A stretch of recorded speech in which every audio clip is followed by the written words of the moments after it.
Hey guys, this is XUDickX here, and I'm pretty sure you know what this is. The Pennzoil Cup Series Season 2 is now underway, and this is the sign-up video.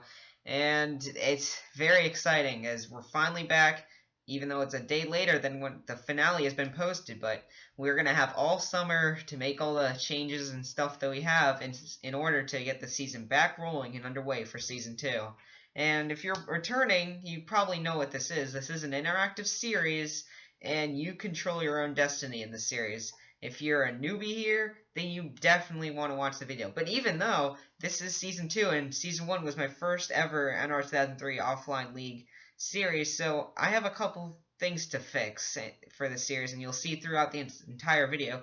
I know it may look a little bit intimidating seeing it this long, but trust me, there's a lot of information that you need to know packed into this video if you're going to sign up for the series. So if you're thinking that you're just going to, put like some name and then the number of the car you wish to drive, and you're not going to find any paint schemes here either. And it's a completely different season than you probably have ever seen if you're first time here. I wanted to make this as realistic as possible. Like, you get to sign up for sponsorships, make paint schemes, create your own team, stuff like that. That was my main plan. There are a couple flaws that we had last season, but they are all ironed out. That's why I'm suggesting that even the people who are returning to rewatch this video and make sure you know everything that's new and get refreshed on some of the old stuff. Anyways, let's get back into the main introduction of this. The choices, if you are new to this, is a driver, which I'm sure everyone is familiar with, and the team owner, which basically controls a 4-car organization, and you choose what happens with your team. You are basically in control. By interactive series, I mean everything you are in control of. Maybe there are some restrictions, but other than that, it's definitely a lot more lenient and can let you do stuff that you may not be able to do in other series. But how do you sign up? Now, last year, all you basically had to do for the driver is put your name down in the description, and you'll be put in pending drivers, as well as a couple other things.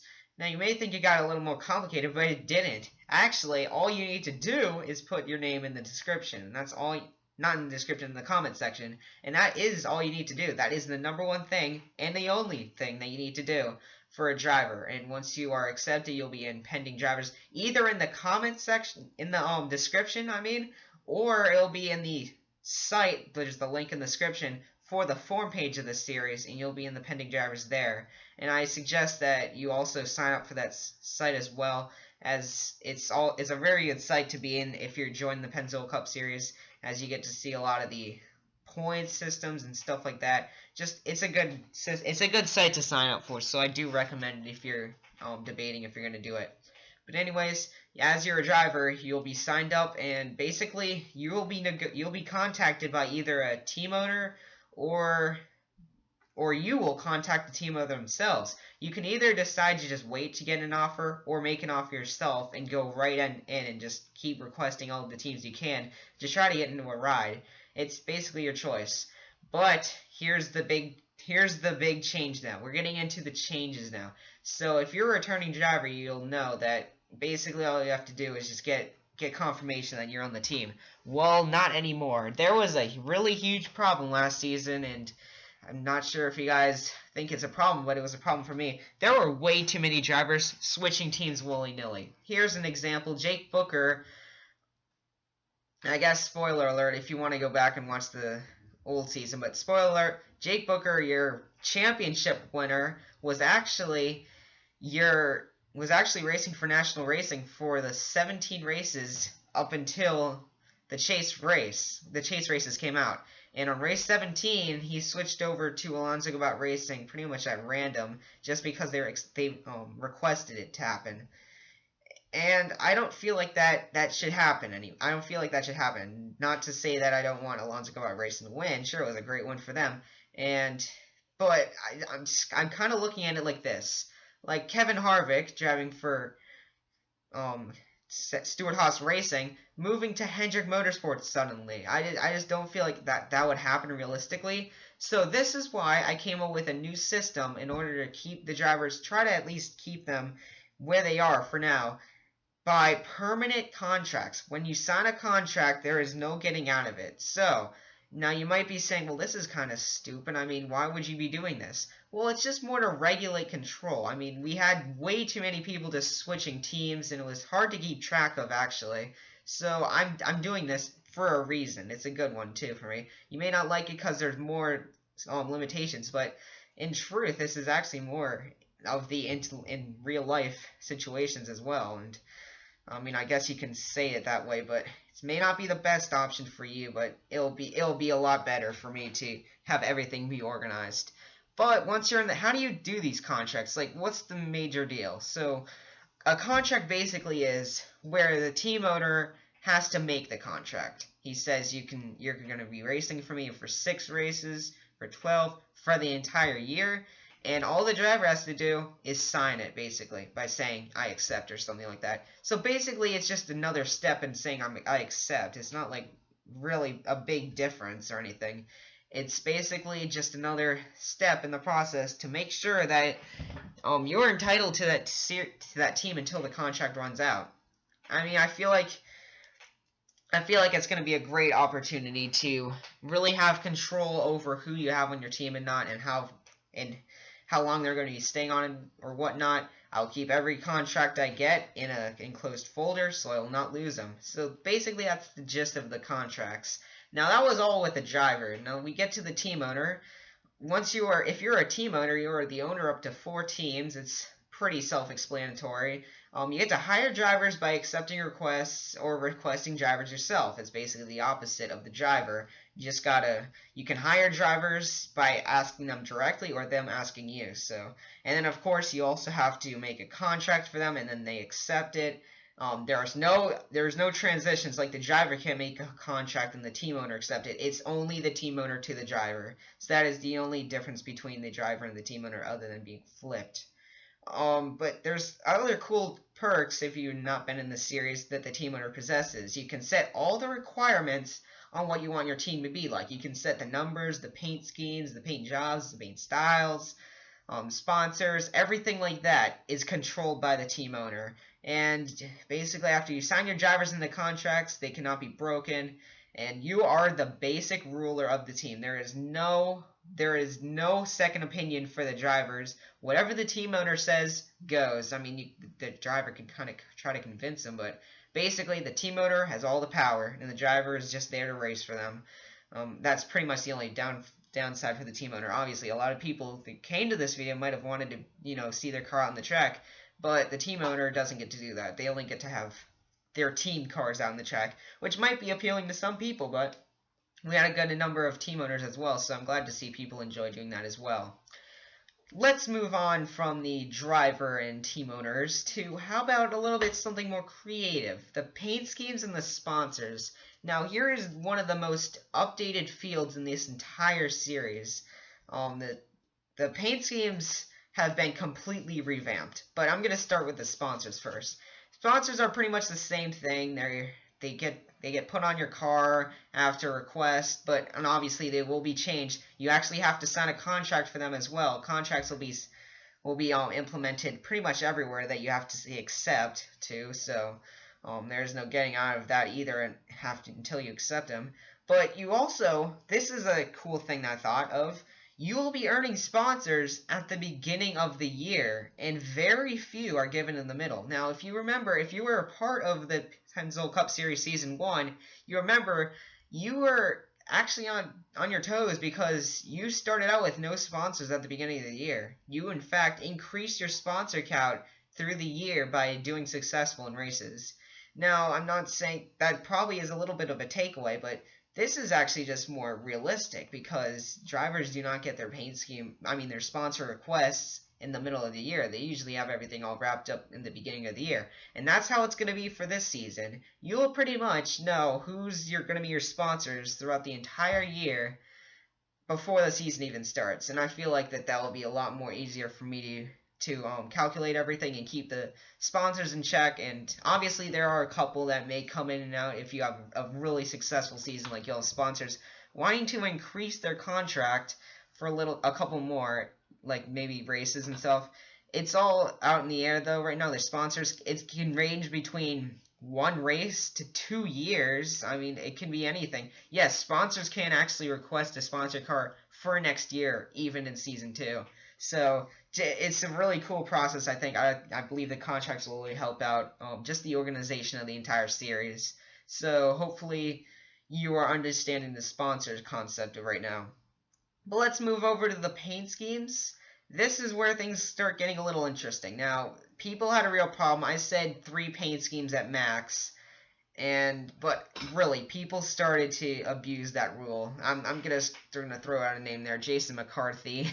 Sorry, bro, but you had so many paint schemes, and you are really abusing the system, saying, "Well, I don't want that paint scheme anymore. Can you give me like these 3 new paint schemes and maybe a promotional paint scheme and a USA paint scheme, all this stuff?" It was getting out of hand. Like, I couldn't keep track of all the paint schemes that were rolling in. In fact, I just pretty much just gave everyone the paint scheme they wanted. But now I'm setting a little bit more strict guidelines, and these make more sense than just limiting to 3 paint schemes.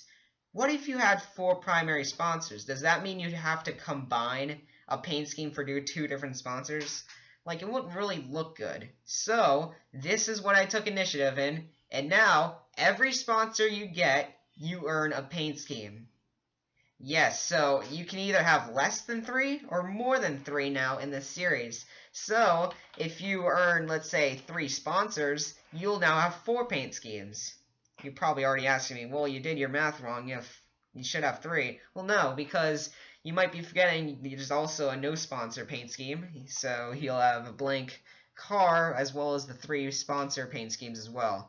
So that means if you end up getting 7 main sponsors, you'll have 7 paint schemes. I mean, 8 paint schemes. I already screwed up my own rule. But you'll have 8 paint schemes.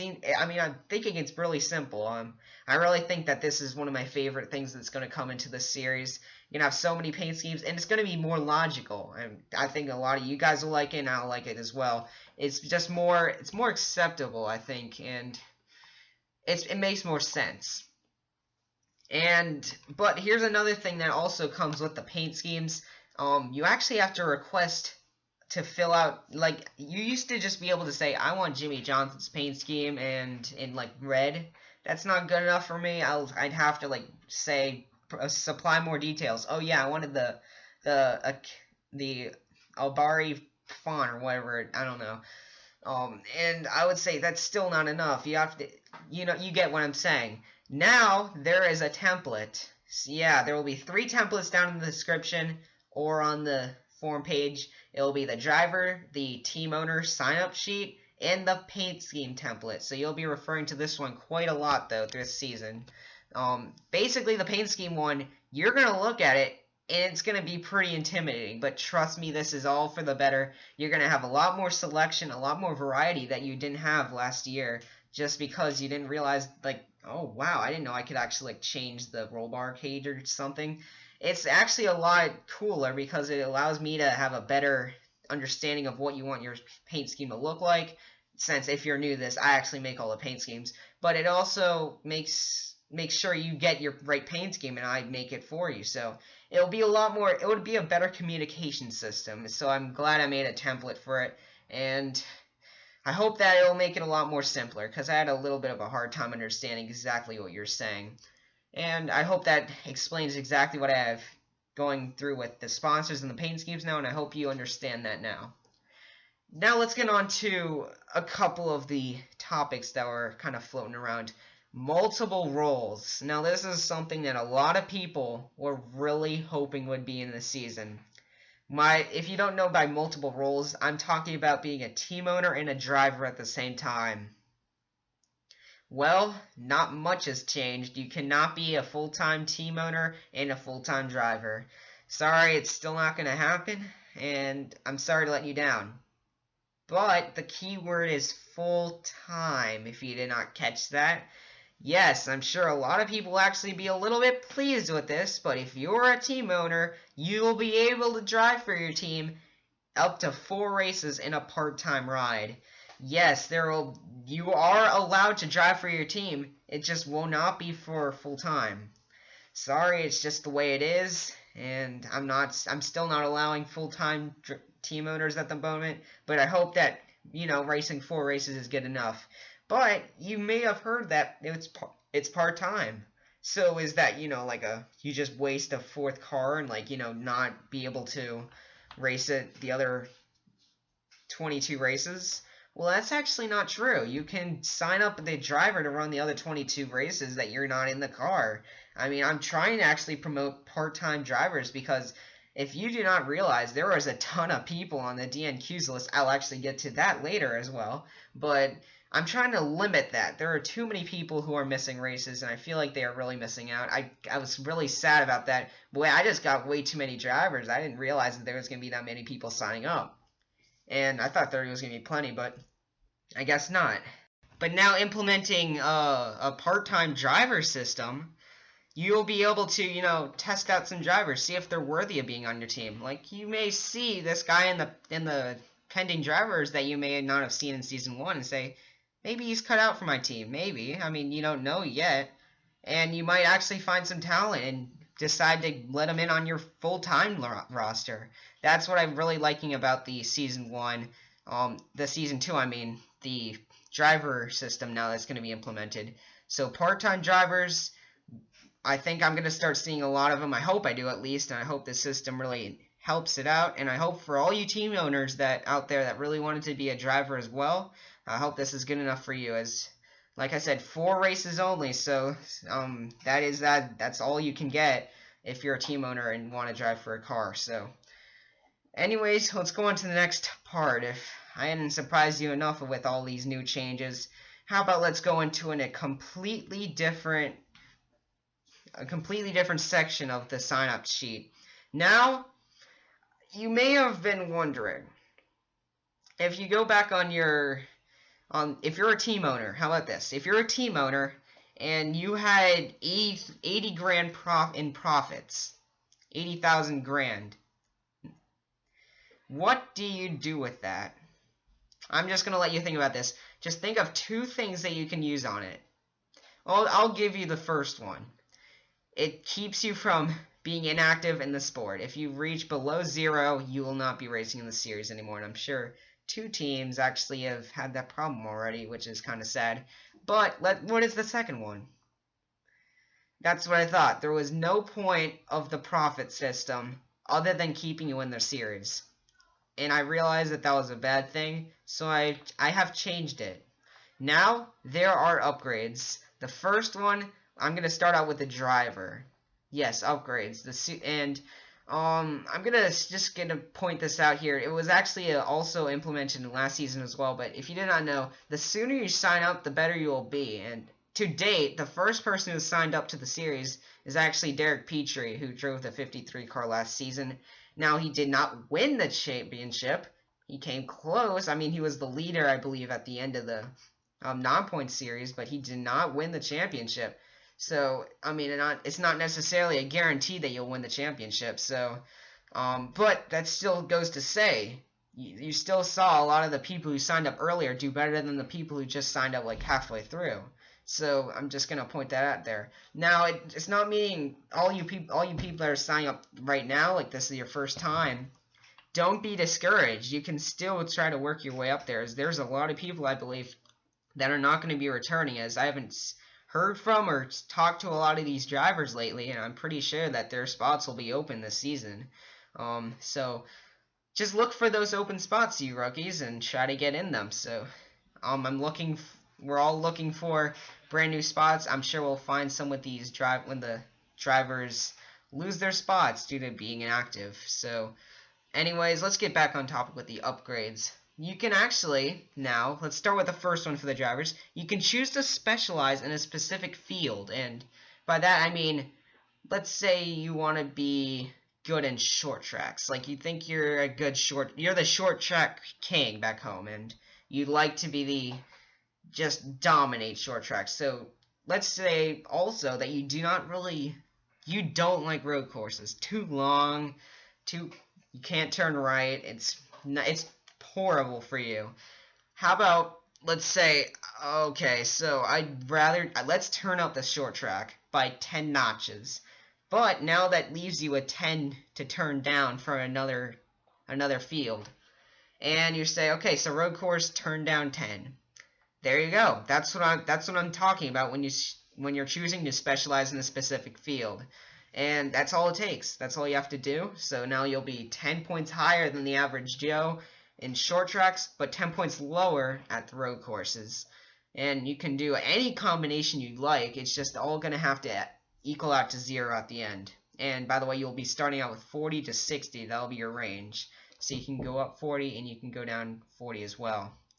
Now, there's also another field that you can also do. There will be the consistency or the aggressive driver. You can choose whether to just balance it out and just not change them at all, or you can choose to become a little bit more aggressive or a little bit more consistent. It can be your choice. And so basically that's all you have to know for the driver upgrades. But let's move on into the team. You can use the profits now that you gained from races and sponsors to upgrade your team. By meaning this, now you can upgrade like your team, your pit crew, your vehicles, etc. There will be multiple tiers though that you'll have to spend profits to upgrade. So there will be like 5 levels of upgrades that you can do. And so let me just get into these. There are 7 choices that you can upgrade. And in the vehicle field, you got aerodynamics, chassis, engine, and reliability. And for the pit road side, you got consistency, speed, and strategy. Now, all these come with 5 tiers, like I said, and they all have different benefits. Tier 1, now let me just clarify.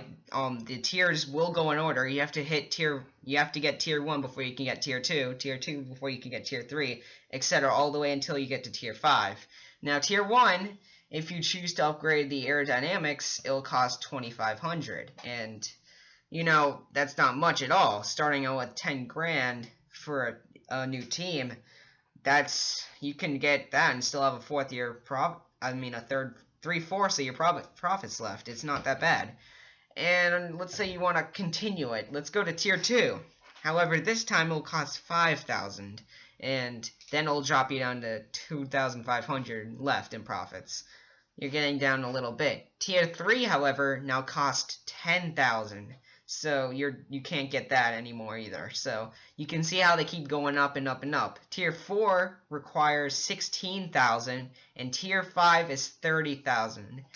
Yeah, all those profits you had lying around, you're like, I'm soaking in all this money. Yeah, you're gonna be wishing you had a lot more than you did right now. So all these, I mean, you're probably not going to be able to even upgrade all your tiers by the end of your career in this series. I mean, you can spend 3 years trying to get all these up with the most amount of profits you can handle.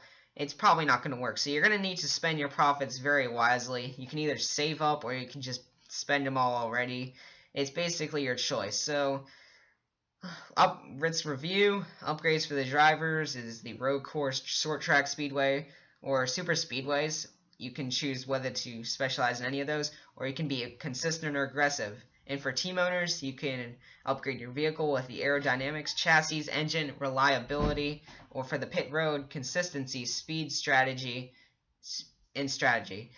And then, of course, there's 5 tiers for each one of them, each costing a different amount, and it'll increase by more than you can handle. So there is basically your upgrades. And pretty much, that is all there is to it. This is the Pennzoil Cup Series Season 2, and it's going to be a pretty good season. All the tracks are the same, and the tracks, there are still 26 races, but the tracks are going to be different.